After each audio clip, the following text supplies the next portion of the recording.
का रिलेशन अलग अलग तरह का हो सकता है, और उन दो ऑर्गेनिज्म में, किसी भी पॉपुलेशन में जो इंटरेक्शन हो रहा है वो उन दो ऑर्गेनिज्म में इंटर स्पेसिफिक रिलेशनशिप जो हो रहा है दो अलग अलग स्पीशीज़ में, उसे क्या बोल रहे हो आप? उसे बोलते हो पॉपुलेशन इंटरेक्शन। जैसे यहाँ पर देखो कुछ बातें लिखी हुई हैं, एक बार रीड कर लेते हैं, बाद में नहीं भी पढ़ोगे तो चलेगा।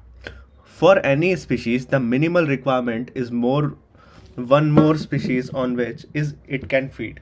ठीक है, एक ऑर्गेनिज्म दूसरे ऑर्गेनिज्म पर ज़्यादातर तो इसलिए डिपेंड होता है कि वो उसे एज फूड, ठीक है, एज फूड लेगा, वो उस पर फीड करेगा, है ना। इवन प्लांट स्पीशीज की भी अगर मैं बात करूं, which makes it own food can not survive alone, वो खुद सर्वाइव नहीं कर सकते हैं। अब आपको लगता है भाई प्लांट्स तो क्या होते हैं, हमें ये लगता है कि प्लांट्स तो ऑटोट्रॉफिक होते हैं, राइट। हम ये सोचते हैं प्लांट्स ऑटोट्रॉफिक हैं, प्लांट्स को किसी अदर ऑर्गेनिज्म की ज़रूरत तो नहीं है। लेकिन अगर आपको पता हो, प्लांट्स भी अदर ऑर्गेनिज्म पर डिपेंड करते हैं। कैसे? सॉइल में जो माइक्रोब्स हैं, जैसे nitrobacter, nitrosomonas, azotobacter, azospirillum, nitrogen fixation करने वाले राइजोबियम, है ना, ऑसिलेटोरिया, पढ़ते हैं नॉस्टॉक, एनाबिना, ये सब जो नाइट्रोजन फिक्सिंग बैक्टीरियाज है, ये अगर काम ना करें, ये जगह अगर हेल्प ना करें, तो क्या माइक्रोब्स के बिना ये प्लांट्स मिनरल्स का एब्जॉर्प्शन कर पाएंगे, नाइट्रोजन फिक्सेशन कर पाएंगे? नहीं। तो दे ऑल्सो नीड, हालांकि वो फूड बनाने के लिए किसी की ज़रूरत नहीं है, लेकिन they also depend on other species of, ठीक है। It needs soil microbe to break down the organic matter in soil and return the inorganic matter for absorption, ठीक है। क्योंकि डिकम्पोजर्स ही सारा ये सब काम करते हैं कि वो जो भी ऑर्गेनिक मैटर है उसको डिसॉल्व कर सकें। It is obvious that in nature animal and plant and microbes do not and cannot live in isolation but interact in various ways, ठीक है। क्या बोल रहा है कि नेचर में, प्रकृति में, एनिमल्स, प्लांट्स और माइक्रोब्स कभी भी आइसोलेशन में नहीं रह सकते हैं, लेकिन आप देखो वो अकेले अकेले कोई सर्वाइव नहीं कर सकता है, ठीक है, और एक दूसरे से इंटरेक्ट करना ही पड़ता है। Inter specific interaction arise from interaction of population of two different species. they also could be beneficial है, ठीक है, detrimental हो सकता है, नुकसानदायक हो सकता है, न्यूट्रल हो सकता है, ऐसा हो सकता है कि जिसमें ना कोई फ़ायदा हो रहा है ना कोई नुकसान हो रहा है, ठीक है, और या दोनों ही हो सकता है। तो वो सब हम देखेंगे अभी पॉपुलेशन इंटरेक्शन। अब काम की बात क्या है, अभी तक जो भी बोला सब एक बेस डिस्कस करने के लिए था, काम की बात शुरू होगी अब से, और अब से मतलब, अब से मेरा मतलब है इस टेबल से, ठीक है।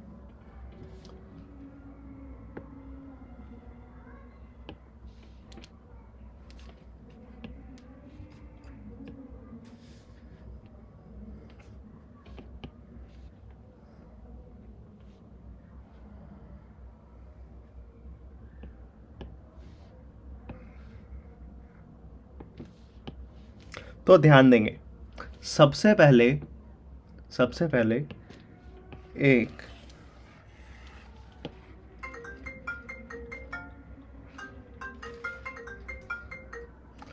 सबसे पहले हेलो, हाँ रे, हैं?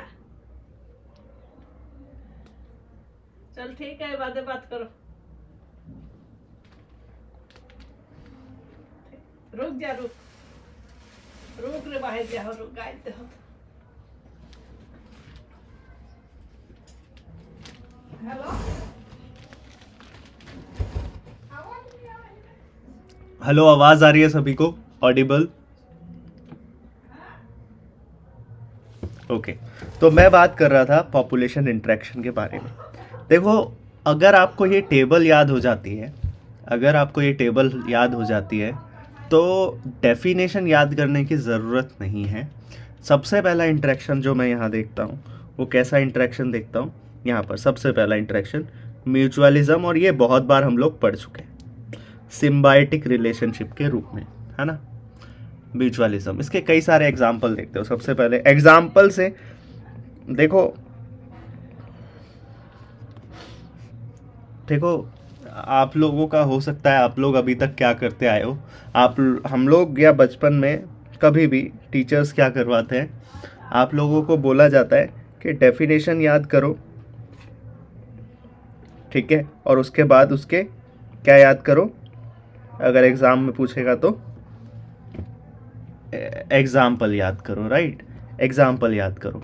बट मैं आप लोगों को ये सलाह दूंगा फॉर दिस टॉपिक, ठीक है, या बायो में जितने भी टॉपिक्स होंगे, मेरा तरीका है ये, अगर आप लोगों को इजी लगता है तो यू कैन फॉलो।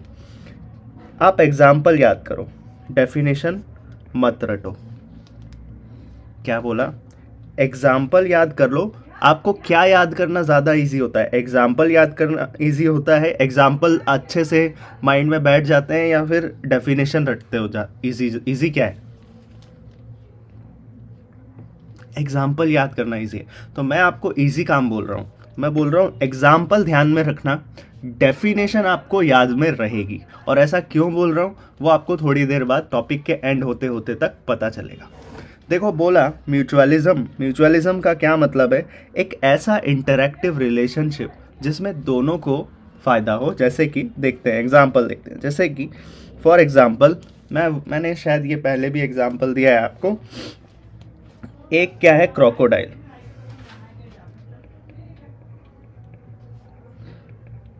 एक है क्रोकोडाइल, राइट। और क्रोकोडाइल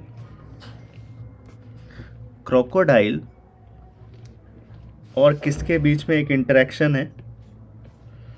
छोटे छोटे कुछ बर्ड्स होते हैं, ठीक है, छोटे छोटे कुछ बर्ड्स होते हैं, ओके। क्रोकोडाइल होता है और छोटे छोटे बर्ड्स होते हैं। अब ये जो छोटे छोटे स्मॉल बर्ड्स होते हैं, लिख देता हूँ यहाँ पर, ये जो स्मॉल बर्ड्स होते हैं, ये इस क्रोकोडाइल के माउथ में आके बैठ जाते हैं। क्योंकि देखते हो, देखा होगा आपने, क्या होता है कि जो क्रोकोडाइल्स होते हैं, एलिगेटर्स होते हैं, वो अपना खाना वाना खा के मुंह खुला रखते हैं, ठीक है, और बिल्कुल उनका मुंह जो है वो पूरा 3-3 4-4 घंटे तक खुला ही है। तो जब उनका मुंह खुला हुआ है तो उसमें छोटे छोटे बर्ड्स आकर बैठ जाते हैं, ठीक है। अब इसके आगे क्या होता होगा अगर बर्ड्स बैठ गए हैं तो? हाँ,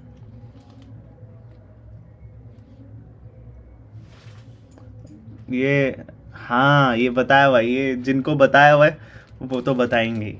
इशिका, क्या लग रहा है अब? इनको नहीं पता है शायद, इन्होंने वो क्लास नहीं ली थी। इशिका,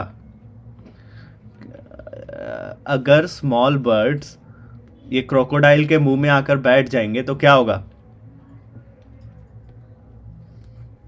खा जाएगा ना। लेकिन पता है क्या, क्रोकोडाइल यहाँ पर एक समझदारी करता है।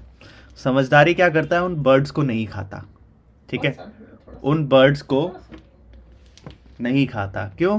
क्यों नहीं खा रहा है वो? फॉर एग्जाम्पल, ये क्रोकोडाइल का माउथ है इस तरह से खुला हुआ, और यहाँ पर इसके टीथ हैं,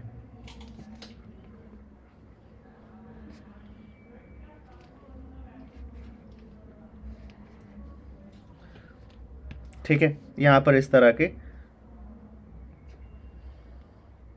टीथ हैं। तो और यहाँ क्या आया है? अपना छोटा सा बर्ड आकर बैठ गया है।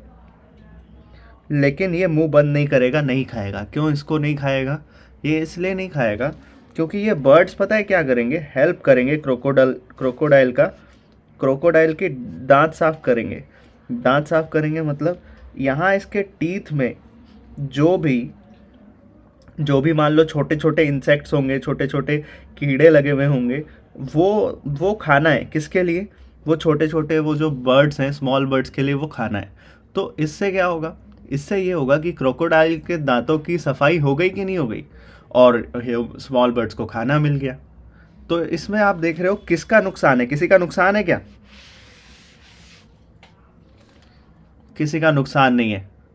अब अगर मान लो ये क्रोकोडाइल क्या करना शुरू कर जाए, क्रोकोडाइल अगर इन बर्ड्स को खा जाए तो क्या वो दोबारा आएंगी? नहीं आएंगी। तो ये एक तरह का क्या है? सिम्बायोटिक रिलेशनशिप है, म्यूचुअलिज्म है, जिसमें दोनों को प्रॉफिट होता है, और इसीलिए यहाँ पर दोनों में क्या लिखा हुआ है, प्लस। प्लस का क्या मतलब है, प्रॉफिट। प्लस का क्या मतलब है, दोनों को एक प्रॉफिट हो रहा है।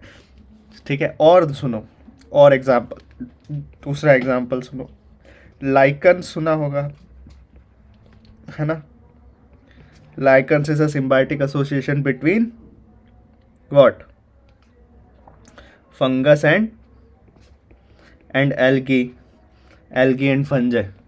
एल्गी एंड फंजाई मिलकर लाइकन्स बनाते हैं ना। ठीक है, एल्गी एंड फंजाई मिलकर लाइकन्स बनाते हैं, एल्गी और फंजाई मिलकर, जिसमें एल्गी जो है वो आपका क्या है, फाइकोबायंट होता है। हाँ, फूड प्रिपेयर करता है, फाइकोबायंट है। और फंजाई क्या है, माइकोबायंट है, जो यहाँ पर न्यूट्रिशन का एब्जॉर्प्शन करेगा, रहने की जगह देगा एंड ऑल। ठीक है, ओके। चलो, यहाँ पर और कोई एग्जाम्पल है ऐसा आपके पास तो बताओ। फ्लावर्स और किसके बीच में, फ्लावर्स और वो देखते हो आप, फ्लावर बीज के बीच में कैसा है, सिम्बायोटिक रिलेशन, म्यूचुअलिज्म है, दोनों का ही फायदा है। क्यों, बीज क्या करते हैं, बीज यहाँ पर रिप्रोडक्शन में हेल्प करते हैं। बीज क्या करते हैं, इनके रिप्रोडक्शन में हेल्प करते हैं कि नहीं करते हैं, पॉलिनेशन करवाते हैं। ये बात पता है आप लोगों को, पॉलिनेशन करवाते हैं, राइट। और फ्लावर्स क्या करते हैं इन रिटर्न, फ्लावर्स क्या करते हैं, नेक्टार देते हैं। दोनों का फायदा है, हाँ दोनों का फायदा है, इसे भी म्यूचुअलिज्म। और कोई एग्जाम्पल सोचो।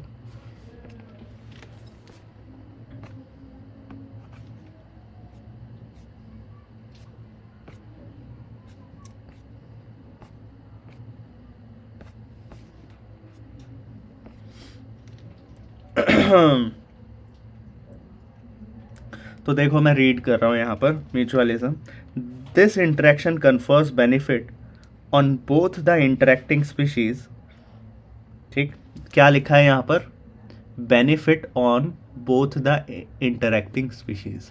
अब देखो, आपको एग्जाम्पल याद है, जैसे मैंने बता दिया, लाइकन्स याद है।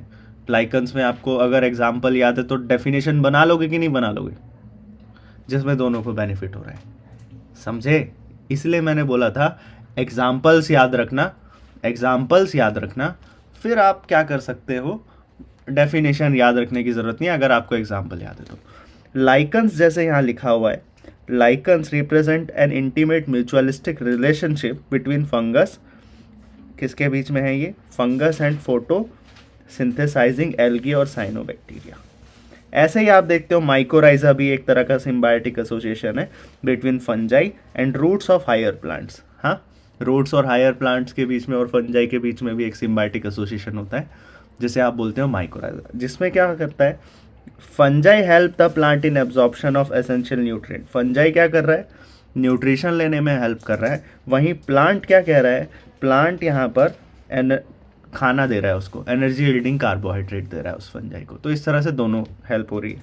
यहाँ पर दो एग्जाम्पल, बहुत ज़रूरी एग्जाम्पल मिल गए, एक तो लाइकन्स का और दूसरा क्या मिला, पहला लाइकन्स मिल गया और दूसरा mycorrhiza. Easy.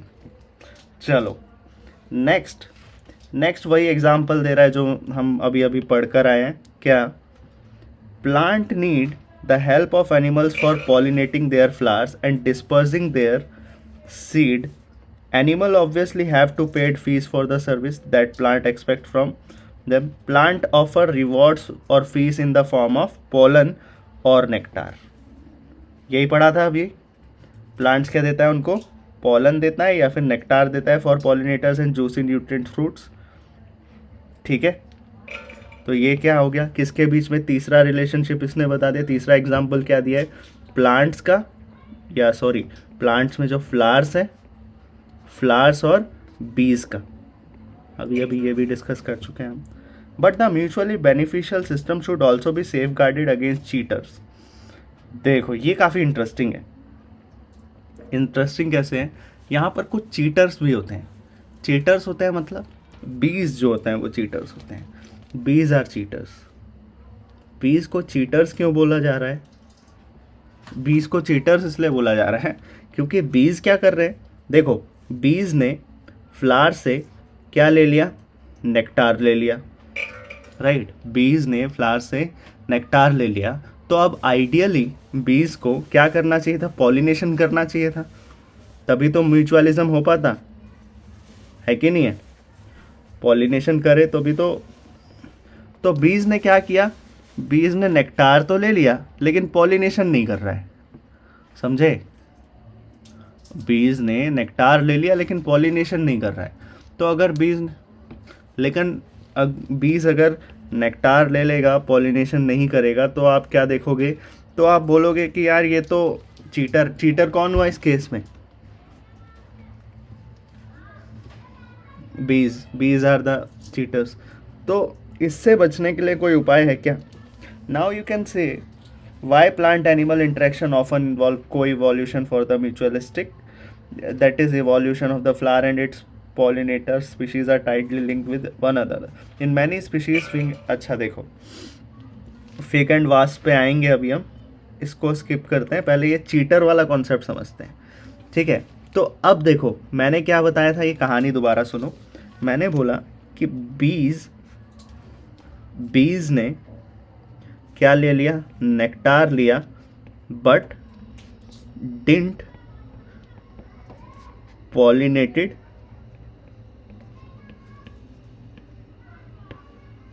bees took nectar but didn't pollinated flowers, hence we are calling it what, cheaters।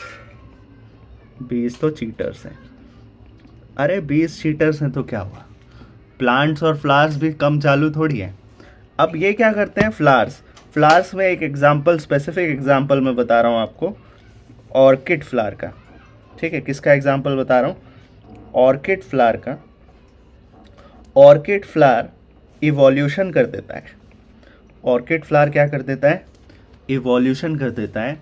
और ऑर्किड फ्लावर जब इवोल्यूशन करता है तो इवोल्यूशन करके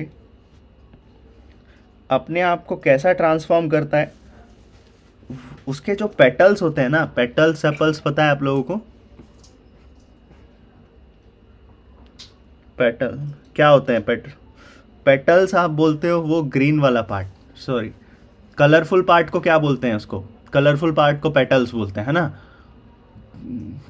petals are the colourful part, green वाले पार्ट को सेपल बोल रहे हैं। तो उसने क्या किया, अपने पेटल्स को कैसा कन्वर्ट कर दिया इवोल्यूशन करके। अब उसके पेटल्स कैसे दिख रहे हैं, फीमेल बम्बल, ये स्पेसिफिक बीज की अगर मैं बात करूं तो कौन से बीज की बात कर रहा है, फीमेल बम्बल बीज की बात कर रहा है। ओह, देख रहे हो ऑर्किड फ्लावर कितना चालू है। उसने देखा कि ये तो चीटिंग कर रहा है, ये जो बम्बल बीज है ये चीटिंग कर रहे हैं। चीटिंग कैसे कर रहे हैं, नेक्टार ले गया लेकिन पॉलिनेशन करके नहीं गया।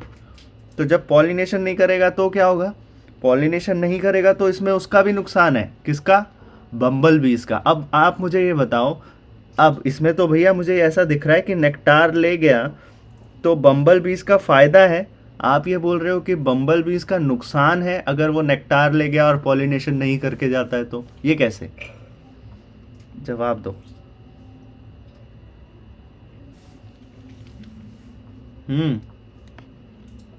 सवाल समझ आया,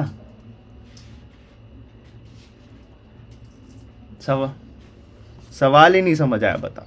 मैं ये बोल रहा हूं, अब एक सिंपल सी बात है, बम्बल बीज ने नेक्टार लिया फ्लावर्स से और पॉलिनेशन किया, क्या पॉलिनेशन नहीं किया। इस केस में फायदा किसका है और नुकसान किसका है,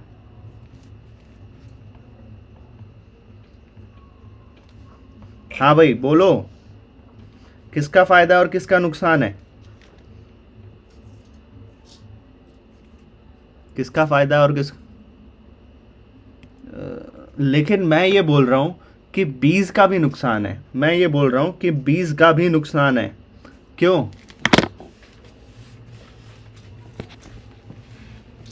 बीज का नुकसान कैसे है ये बताओ, लगाओ दिमाग।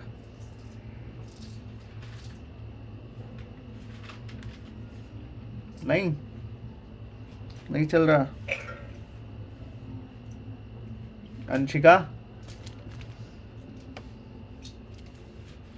इशिका, लेलेमा। हाँ, फीमेल बीज का नुकसान है कैसे?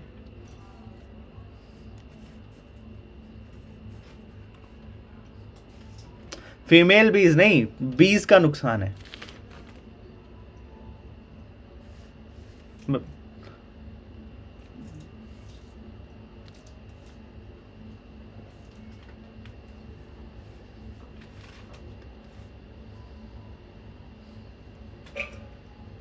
इसको मिलना चाहिए ऑस्कर अवार्ड, ये इसने लगाया दिमाग।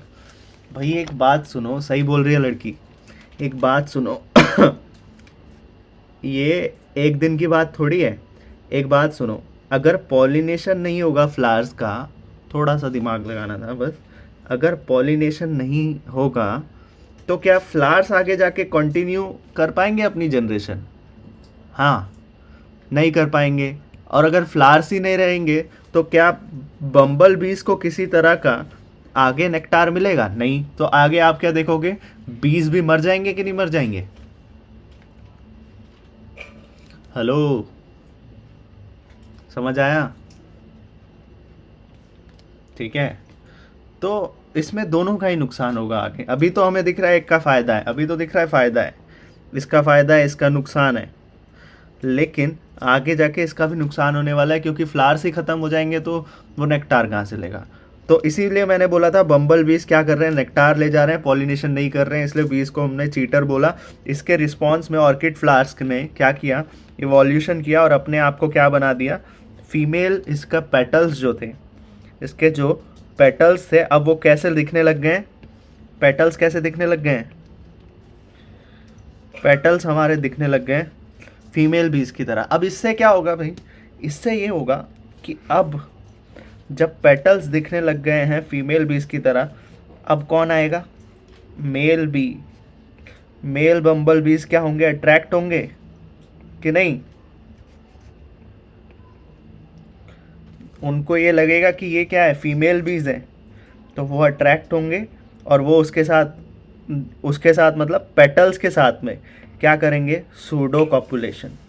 सूडो कॉपुलेशन, सूडो कॉपुलेशन का क्या मतलब है, सूडो मतलब क्या होता है, सूडो फोर्स क्या होता है,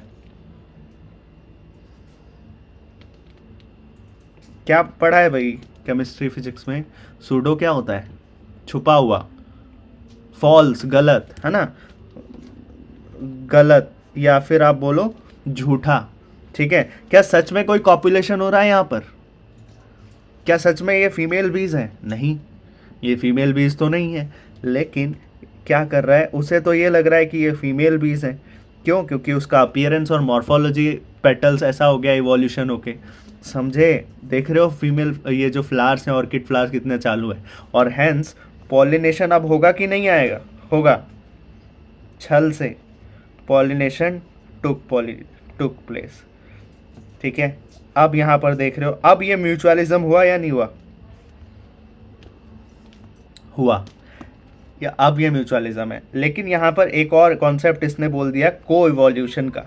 को इवोल्यूशन का मतलब, जैसे फॉर एग्जांपल एक और बात हुई कि वो जो फीमेल बीज हैं, फीमेल बम्बल बीज हैं, वो जो फीमेल बम्बल बीज हैं, उन्होंने क्या किया, मान लो इवोल्यूशन किया और उनका थोड़ा सा कलर चेंज हुआ, थोड़ा सा कलर चेंज हो गया गलती से, मान लो इवोल्यूशन हुआ और थोड़ा सा कलर में चेंज आया या मॉर्फोलॉजी में चेंज आया, क्या अब मेल बीज क्या उन पेटल्स पर जाएंगे? नहीं। तो उन्हें, तो इसका मतलब उस फ्लावर को भी क्या करना पड़ेगा, अगर वो चाहते तो फ्लावर को भी क्या करना पड़ेगा, इवॉल्व होना, उसको भी इवोल्यूशन करना पड़ेगा और वही वाला कलर लेना पड़ेगा। तो दोनों को, इस कॉन्सेप्ट को बोलते हैं, इस कॉन्सेप्ट को बोलते हैं को इवोल्यूशन। समझ आया? हाँ जी, ठीक है, अब मैं बस एनसीईआरटी रीड कर रहा हूँ। ये वाला जो टॉपिक है ना, इसमें कितने इंपॉर्टेंट डाल दूँ मैं, कम है, क्योंकि ये टॉपिक पूछते ही पूछते हैं। ठीक है, पूरा इसलिए मैं क्या कर रहा हूँ, रेड से मार्क कर रहा हूँ। अगर आपके पास एनसीईआरटी है तो यू कैन मार्क। ठीक है, देखो, हाँ, ये लिखा होगा, इधर से शुरू होगा, यहाँ से शुरू है। ये देखो, यहाँ से पैरा शुरू है। Orchid orchid show a bewildering diversity of floral pattern, many of which have evolved to attract the right pollinator insect bees and bumblebees and ensure guaranteed pollination by it. Not all orchids offered rewards. The Mediterranean, ये जगह का नाम है, Mediterranean orchid ophrys employ sexual deceit. ठीक है, धोखा बोलते हैं इसको। क्या बोलते हैं?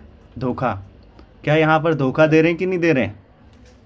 ये जो ऑर्किड ऑफरीज है, टू गेट पॉलिनेशन डन, ताकि क्या हो सके, पॉलिनेशन हो सके। To get pollination done by species of bee. ये इतनी सी बात समझ आई? इतना लाइन क्लियर है? One petal of its flower bear an uncanny resemblance to the female of the bee in size, color and marking. क्या करते हैं? One petal of its flower, एक पेटल इस फ्लावर का, bear an uncanny resemblance to the female of the bee in size, colour and marking, मतलब morphology. फिर क्या होता है? Male bee is attracted to what it perceives as female and pseudo copulates with the flower and during that process it is dusted with pollen. इसी समय पर क्या करता है? वो पॉलिनेशन कर देता है, गलती से ही, जाने अनजाने में। And when this same bee, जब सेम बी सूडो कॉपुलेट करता है with another flower, it transfer pollen to it and thus pollinates the flower. Here you can see how co-evolution operates if the, अब ये ध्यान देना, क्या बोल रहे हैं? ये बोल रहे हैं if the female bee colour pattern change, गलती से अगर ऐसा हुआ कि फीमेल बी का कलर पैटर्न चेंज हुआ for any reason during evolution, pollination success will be reduced unless the orchid flower co-evolve to maintain the resemblance of its petal to the female bee. क्या कह रहा है? अगर female bee का colour pattern change हुआ even थोड़ा सा भी, slightly, for any reason during evolution के दौरान, pollination success will be reduce, pollination नहीं हो पाएगा अनलेस, कब तक? जब तक ऑर्किड फ्लावर को इवॉल्व नहीं कर जाता to maintain the resemblance of its petal to the female bee. ये समझ आया कॉन्सेप्ट? इसको बोलते हैं सूडो कॉपुलेशन, या सेक्सुअल डिसीट भी लिखा हुआ आ जाए तो ये एक्सप्लेन कर पाओगे कि नहीं कर पाओगे? 3 मार्क का सीधा सीधा क्वेश्चन है ये, ध्यान रखना। समझ आया? बहुत इंपॉर्टेंट है। चलो, ये म्यूचुअलिज्म में भी ये आ गया हमारा। ठीक है, चलो एक और है म्यूचुअलिज्म का एग्जाम्पल। क्या है वो? Fig and wasp. ठीक है, fig and wasp. Fig and wasp का कैसा एग्जाम्पल है? ये देखो, फिग एंड वास्प का ऐसा एग्जाम्पल है कि फिग एंड वास्प की कहानी। वास्प क्या होते हैं? वास्प होते हैं कुछ इंसेक्ट्स। ठीक है, ये इंसेक्ट क्या करते हैं? पॉलिनेट करते हैं। किसको? फिग के फ्लावर्स जो होते हैं, फिग ट्री के जो फ्लावर्स होते हैं, उसको क्या करते हैं? पॉलिनेशन करते हैं। तो इसमें अभी तक क्या नज़र आ रहा है मुझे? किसका फ़ायदा है? पॉलिनेशन कर रहे हैं तो फिग ट्री का फ़ायदा है कि नहीं है? ठीक है, अब वास्प का क्या फ़ायदा है इसमें? नेक्टार नहीं, यहाँ नेक्टार के अलावा एक और फ़ायदा है कि जब सुनो, जब ये पॉलिनेशन कर रहा होता है उसी समय पर वास्प अपने एग ले कर देता है, लेज एग ऑन द फ्लावर। ठीक है, फ्लावर में क्या कर देता है? एग ले कर देता है। अब क्योंकि वो फ्लावर में एग ले कर चुका है और आपको पता है वो जो ओवरी है वो आगे जाके क्या बनने वाला है? हाँ जी, हमने पढ़ा है ओवरी आगे जाके क्या बन जाता है, फ्रूट। फ्रूट तो उसके जो एग है वो तो अंदर ही रह जाएंगे, इसका मतलब एग को एक जगह मिल जाएगी। ठीक है, एग को क्या मिल जाएगी, एक जगह मिल जाएगी टू सर्वाइव। ठीक है, तो अब इसमें किसका फायदा है, अब वास्प का। इसी वजह से क्या देखते हो, यहाँ पर आपको डायग्राम दिख रहा है फिग एंड वास्प का। इसी वजह से देखते हो जब भी आप वास्प वो फिग का फ्रूट लोगे तो उसमें हमेशा कीड़े निकलेंगे अंदर से। रीजन समझ आया, अंदर से कीड़े क्यों निकल रहे हैं, वास्प क्यों निकल रहे हैं, इज इट क्लियर? ओके, तो अब मैं रीड करता हूँ फिगर, मैं रीड कर रहा हूँ, देखो। In many species of fig trees there is a tight 1-to-1 relationship with the pollinator species of wasp. It means that given fig species can pollinated by only by its partner wasp species, no other species. यानी कि fig species पता है अब इसमें खास क्या है। अब देखो, मान लो भाई फिग स्पीशीज को कोई और पॉलिनेट कर दे तो फिर तो ये काम खराब हो जाएगा ना। तो अब ये बोला कि ये है एक फिग है, ठीक है, ये दोनों दोस्त हैं, फिग और wasp.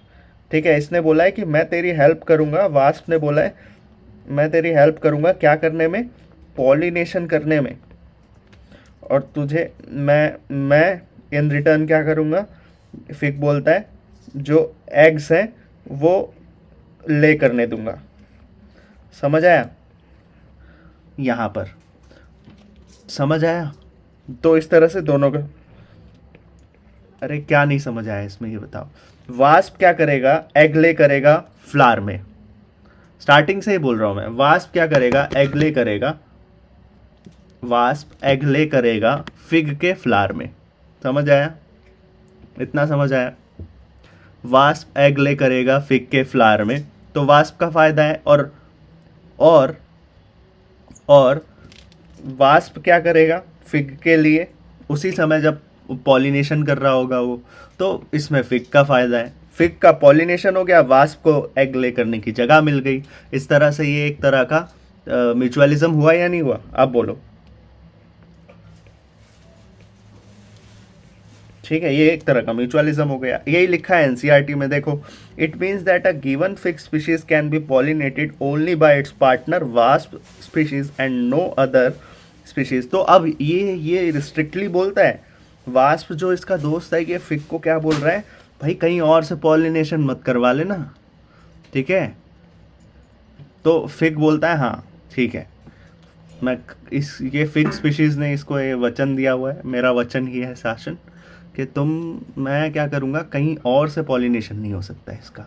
Own no other species लिख दिया ना। It means that a given fig species can only be pollinated by its partner wasp species and no other species.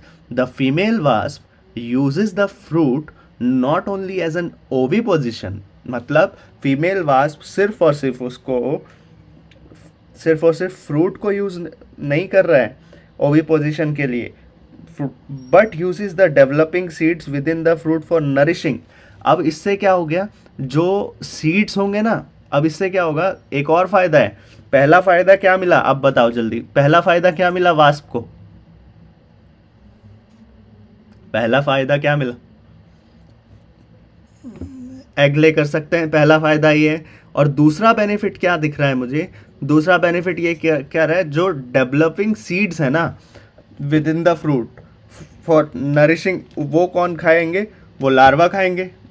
समझ आया? तो लार्वा को खाना भी मिल रहा है उसको समझ आया? तो दो बेनिफिट मिल गए वास्प को। The wasp pollinate the fig inflorescence while searching for suitable egg laying site. In return for in the favor of pollination, the fig offers the wasps some of its developing seed as for food. समझ आया? Clear है fig and wasp की कहानी?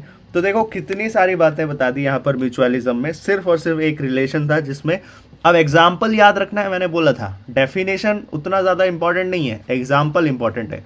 कितने example बताएं, एक lichens algae plus fungi, दूसरा example mycorrhiza. Mycorrhiza क्या था, माइकोराइजा किसके बीच में है, जल्दी बताओ। माइकोराइजा फंजाई और हायर प्लांट्स के बीच में, रूट्स ऑफ हायर प्लांट्स के बीच में। लाइकन्स किसके बीच में है, एल्गी प्लस फंजाई। अच्छा ये बता दिया, प्लांट और बीज के बीच में वो जो था बम्बल बीज के बीच में, वो तो होता ही है। फिग एंड वास्प के बीच में पड़ा चौथा, ठीक है। फिर इसमें एक स्पेशल कॉन्सेप्ट पड़ा पांचवा कॉन्सेप्ट स्पेशल था, और वो क्या था, सूडो कॉपुलेशन के बारे में। और सूडो कॉपुलेशन के बारे में 6 चीज़ हमने पढ़ी। लास्ट क्या पढ़ी थी इधर, को इवोल्यूशन के बारे में। क्लियर, चलो तो यहाँ पर हमने पहली चीज़ कवर की जिसका नाम था इधर म्यूचुअलिज्म, ठीक है। म्यूचुअलिज्म, इधर भी और काफ़ी सारी चीज़ें डिस्कस की थी, crocodile, small bird, lichens, flowers, है ना। और यहाँ भी लिख देता हूँ माइकोराइजा, ठीक है। और क्या पढ़ लिया, फिग एंड वास्प, और क्या पढ़ा, फिग एंड वास्प, और क्या पढ़ा, बोलो।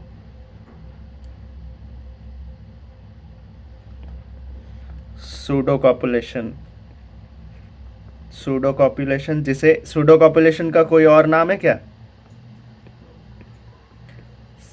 ना, सेक्सुअल डिसीट, धोखा। और फिर उसके बाद डिसीट को इवोल्यूशन, ठीक है, ये पढ़ा। चलो म्यूचुअलिज्म यहाँ पर ख़त्म हो जाता है, म्यूचुअलिज्म ख़त्म। अब आते हैं हम किस पर, कंपटीशन पर। सेकंड है हमारा कंपटीशन। तो कंपटीशन ध्यान रखना, competition is an interactive relationship between two type of species where both get loss. क्या बोल दिया ये, कंपटीशन एक इंटरैक्टिव रिलेशनशिप है between two type of species जहाँ पर दोनों का ही लॉस होता है। देख रहे हो, माइनस माइनस समझे ना, माइनस का क्या मतलब है, माइनस का मतलब है लॉस, माइनस का क्या मतलब है लॉस। तो किसी का फायदा नहीं होगा क्या, किसी का फायदा नहीं होगा क्या। अब मान लो कंपटीशन जैसे कि क्या बोल रहा है, नुकसान कैसे है, मैं क्या बोल रहा हूँ, एक है टाइगर।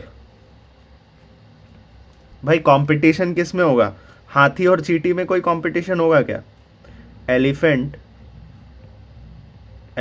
और बताओ, या एलिफेंट और टाइगर में किसी तरह का कोई कंपटीशन होगा क्या, है कोई कंपटीशन, बोलो कोई कंपटीशन है। अरे हाँ ना तो बोलो भाई, कहाँ गए, आवाज़ आ रही है मेरी, हेलो हेलो हेलो। पानी तो बहुत है यार, पानी को लेकर कंपटीशन क्यों होगा। मैं सिंपल सी बात पूछ रहा हूँ, क्या अनरिलेटेड अगर स्पीशीज़ है, अनरिलेटेड स्पीशीज़ है मतलब मान लो कोई स्पीशीज़ है कैक्टस, और इधर है कहीं और पाए जाने वाले बनाना, इनमें कोई कंपटीशन होगा। या मान लो मैं बोल रहा हूँ एंट, चींटी, और कहाँ बोल रहा हूँ मैं, एलिफेंट, ठीक है, इनमें कोई कंपटीशन होगा, हो सकता है कोई कंपटीशन, नहीं हो सकता है ना।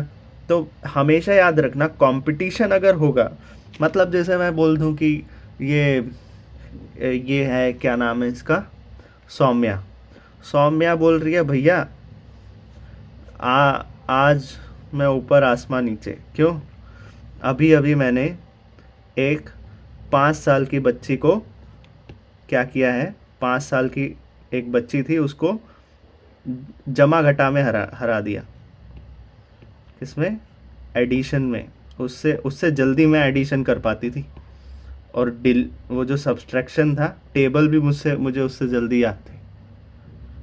ओह, तो मैंने बोला भाई ये कोई विक्ट्री है क्या, ये भी कोई जीत है क्या। हाँ सौम्या,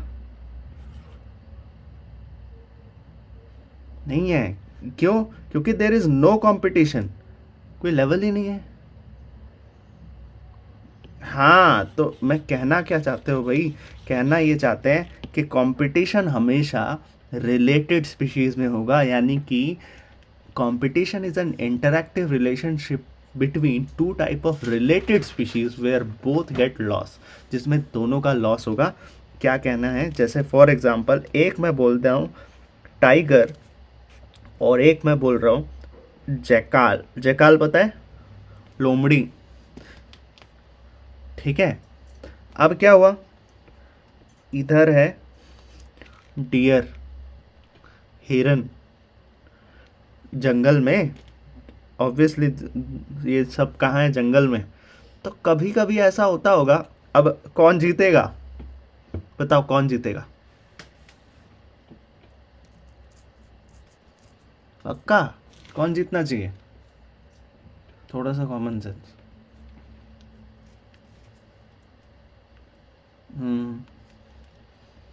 कोई बाकी,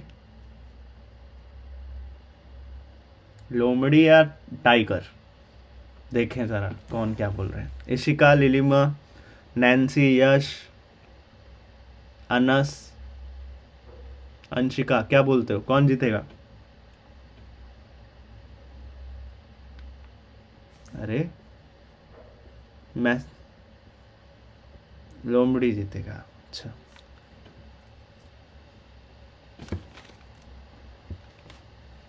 देखो क्योंकि ये रिलेटेड स्पीशीज़ हैं, दोनों आसपास के स्पीशीज़ हैं। और आपको पता है ये जो जैकाल होते हैं, ये टाइगर के मुंह से शिकार छीन लेते हैं। कैसे भाई?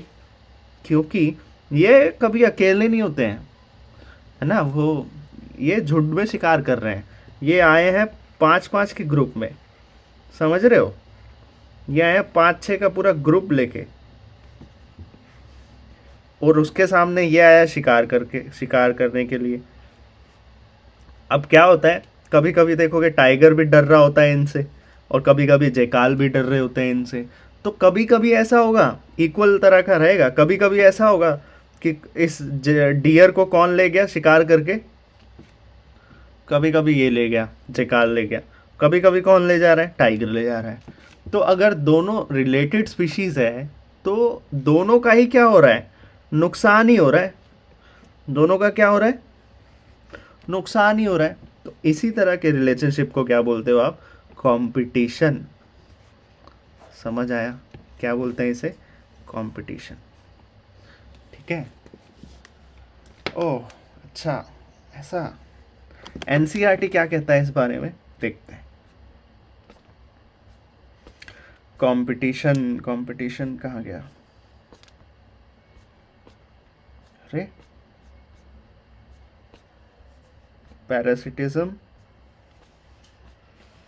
कंपटीशन। देखो यहाँ लिखा है कंपटीशन के एग्जाम्पल एनसीईआरटी ने कौन कौन से दिए हैं।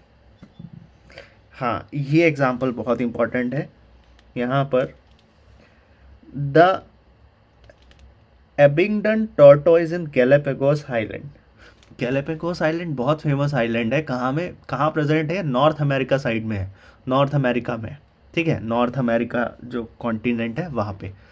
तो वहाँ इतना फेमस क्यों है, क्योंकि डार्विन ने जो अपनी फेमस थ्योरी दी थी, ठीक है, डार्विन ने जो भी थ्योरीज दी थी जब वो अपने शिप में गए थे, और उनके शिप का नाम था HMS बीगल। तो उस HMS बीगल नाम के शिप में जब वो गए थे डार्विन, तो वो गैलापागोस आइलैंड ही गए थे, और वहाँ पे उन्होंने हज़ारों तरह की फिंचेस देखी थी, तब जाके उनका दिमाग चकराया था और उन्होंने अपनी थ्योरीज दी थी, ठीक है। The Abingdon tortoise in Galapagos island became extinct. कौन एक्सटिंक्ट कर गया, Abingdon tortoise in Galapagos island with in a decade, 10 साल के अंदर। जब वहाँ कौन आई, जब वहाँ कौन आए, बकरियां आ गई, were introduced on island apparently due to greater browsing efficiency of the gods, ठीक है। another evidence for occurrence of competition in nature comes from what is called competitive release, ठीक है।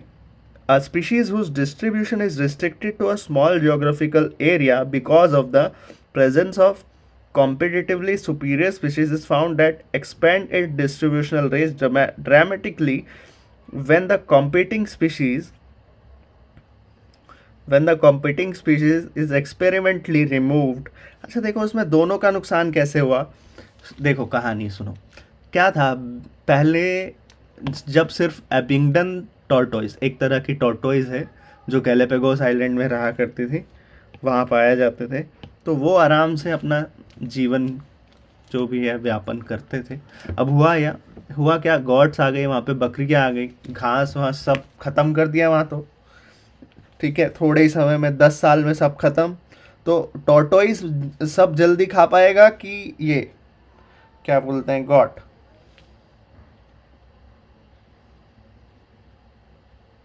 बोलो। गॉड ने सब खा लिया और इवेंचुअली गॉड भी खत्म, ठीक है, गॉड भी मर ही जाएंगे। क्यों? क्योंकि अगर खाने के लिए कुछ नहीं होगा तो कौन बचेगा, समझ आया? तो इस तरह से क्या देख रहे हो आप। अच्छा फिर एक कहानी अभी अभी हमने देखी, किसकी, टाइगर और किसके बारे में, जैकाल के बारे में, ठीक है। तो ऐसे में स्पीशीज अक्सर क्या करते हैं, ये कहता है, स्पीशीज अक्सर क्या करते हैं, एरिया बांट लेते हैं अपने अपने, क्या कर लेते हैं, एरिया बांट लेते हैं, ठीक है। अगर कहीं कंपटीशन दिखता है तो वो अपना एरिया वास्ट कर लेते हैं, जिसे आप बोलते हो competitive release. A species whose distribution is restricted to small geographical area. Tiger क्या करेगा, या जैकाल, अब दोनों एक ही जंगल में इस तरह से रह पाएंगे क्या, सरवाइव कर पाएंगे क्या, बताओ। हेलो, बोलो, नहीं कर पाएंगे। तो रास्ता क्या है, रास्ता क्या है इस कंपटीशन से डील करने का, या तो जयकाल किसी इधर उधर थोड़ा चला जाए, वो बोले भाई मैं यहीं पे शिकार नहीं करूँगा, मैं ऐसा करता हूँ कि थोड़ा सा आगे अगर कोई जंगल एक्सपैंड हो रहा है तो वहाँ हम लोग पूरा ग्रुप जो है वो हम लोग कर लेंगे, यहाँ टाइगर को रहने दो। या फिर टाइगर अपनी फैमिली को लेकर जाएगा कहीं इधर उधर, बोलेगा यहाँ तो जयकाल बढ़ता जा रहा है, नुकसान है, कभी कभी अगर मैं नहीं रहा तो मेरे बच्चों को नुकसान हो। तो क्या हो सकता है, इसे बोलते हो कॉम्पिटिटिव रिलीज, ठीक है। A species whose distribution is restricted to a small geographical area because of the presence of competitively superior species. अब ऐसे में क्या देखते हो, अगर मान लो कंपटीशन होता है तो अगर कोई स्पीशीज सुपीरियर है थोड़ा सा तो वो जीत जाता है, ठीक है, और जो थोड़ा सा कमज़ोर है वो हार जाएगा, ठीक है। हो सकता है ऐसा भी कंपटीशन में, ज़रूरी नहीं है हमेशा इक्वल चीज़ें कम्पीट करें, थोड़ा बहुत ऊपर नीचे चलता है कि नहीं चलता है ना। तो जैसे टाइगर और जैकाल भी देखो तो ये भी अकेले अकेले में अगर आप देखो तो इक्वल नहीं है ये, लेकिन इनमें भी कंपटीशन है। तो ये बोल रहे हैं, एक और एग्जांपल दिया है इसने, Cornell's elegant field experiment showed that on the rocky sea coast of Scotland, the larger and competitively superior barnacle balanus, ठीक है, dominates the intertidal area and excludes the smaller barnacle। दो बार्निकल्स देखे हैं आप लोगों ने, बार्निकल्स कैसे होते हैं दिखाते हैं।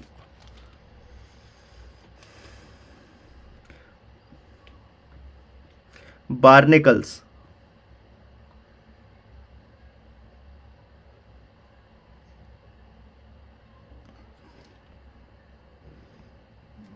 यार ये कभी नहीं सुनता है, देख लो बार्निकल्स सिखाते हैं,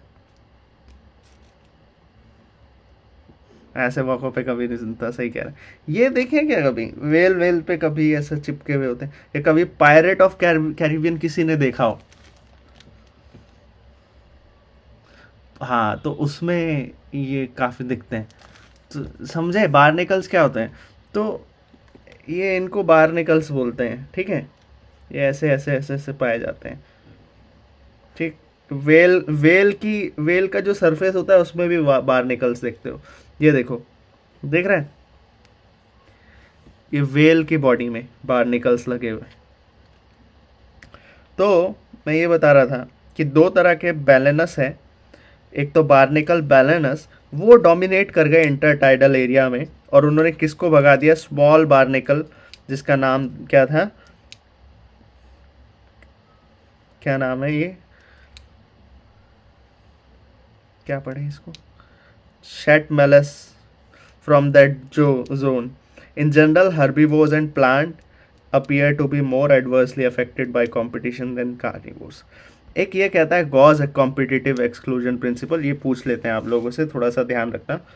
गॉस कॉम्पिटिटिव एक्सक्लूजन प्रिंसिपल क्या कहता है? वही जो मैंने अभी बताया, two closely related species competing for the same resource can not coexist indefinitely. ठीक है, यही बताया अभी अभी आप लोगों को मैंने कि अगर दो साथ साथ, जैसे टाइगर और जैकाल वाला एग्जांपल बताया, अगर वो सेम रिसोर्स पर डिपेंड कर रहे हैं, मान लो सेम किस पर, टाइगर और जैकाल किस पर डिपेंड करते हैं, दोनों कार्निवोर्स हैं, तो क्या खाएंगे वो? डियर खा रहे हैं फॉर एग्जांपल, तो कैन नॉट को एग्जिस्ट इंडिफरेंटली, अनंत काल तक, ज़्यादा समय तक वो को एग्जिस्ट कर सकते हैं क्या उसी जंगल में? ख़त्म कर देंगे यार वो तो डियर खा खा के, नहीं कर सकते हैं।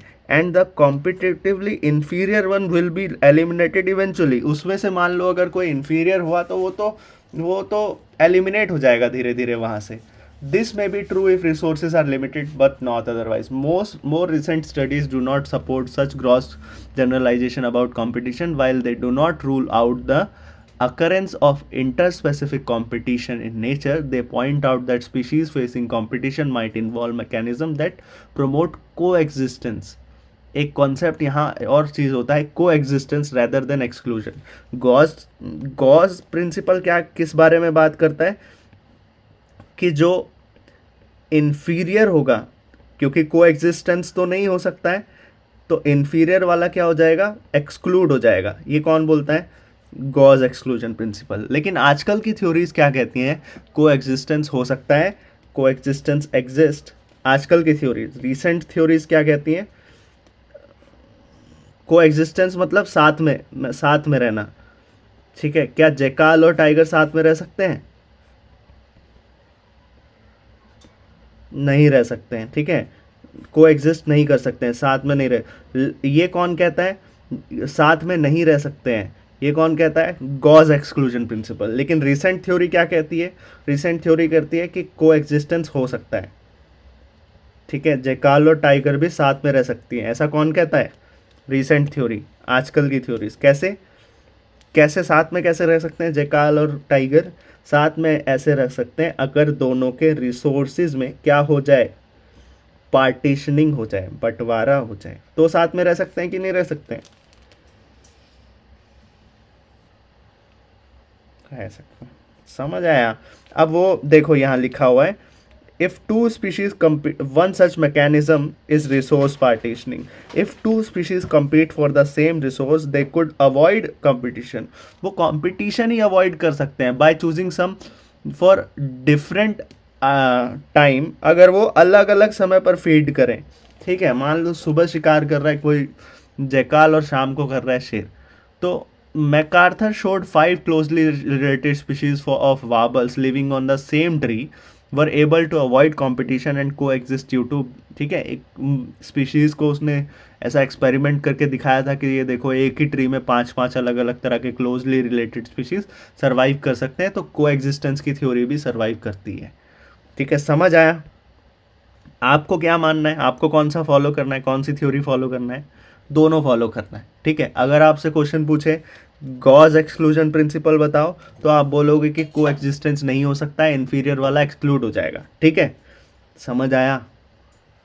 लेकिन अगर आपसे पूछे रिसेंट में कि क्या ऐसा हो सकता है कि कोएग्जिस्टेंस हो सके, तो आप बोलोगे हाँ भाई, रिसेंट थ्योरीज में ऐसा बोला गया है कि कोएग्जिस्टेंस हो सकता है अगर यहाँ पर लिखोगे इफ रिसोर्सेज में पार्टीशनिंग हो जाए। समझ आया? तो यहाँ पर आज हम लोगों ने 2 कॉन्सेप्ट्स क्लियर किए, कंपटीशन और mutualism. Is it clear? Competition और म्यूचुअलिज्म दोनों क्लियर? समझ आया? हेलो, चैट बॉक्स में हाँ ना या कुछ बोलो भाई। हेलो, समझ आया दोनों, म्यूचुअलिज्म और कंपटीशन? चलो, इस तरह से कथा समाप्त। राधे राधे।